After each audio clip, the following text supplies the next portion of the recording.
अहम खबर है, वज़ीर आज़म शहबाज शरीफ आला सतह के वफ़द के हमरा मुत्तहदा अरब अमारात के एक रोज़ा दौरे पर अबू ज़ाबी पहुँच गए हैं। सदर मुत्तहदा अरब अमारात के भाई और कौमी सलामती के मुशीर ने वज़ीर आज़म का पुरतपाक इस्तकबाल किया है। वज़ीर आज़म मुत्तहदा अरब अमारात के सदर शेख मोहम्मद बिन ज़ैद अल नाहयान से मुलाकात करेंगे। वज़ीर आज़म के हमरा वफ़द में नायब वज़ीर आज़म और वज़ीर ख़ारजा इसहाक़ डार, फील्ड मार्शल आसिम मुनीर, वफाकी वज़ीर दाखिला मोहसिन नकवी, वफाकी वज़ीर इत्तलात व नशरियात अताउल्लाह तारड़ और मावने खुसूसी तारिक फातमी भी शामिल हैं। शहबाज शरीफ मुत्तहदा अरब अमारात के सदर और अबू ज़ाबी के फरमारवा की दावत पर पहुंचे हैं।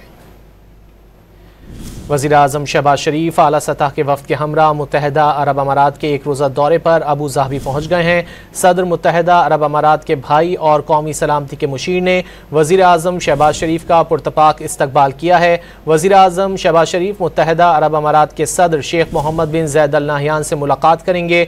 वज़ीर आज़म के हमरा वफ़द में नायब वज़ीर आज़म और वज़ीर ख़ारजा इसहाक़ डार भी शामिल हैं।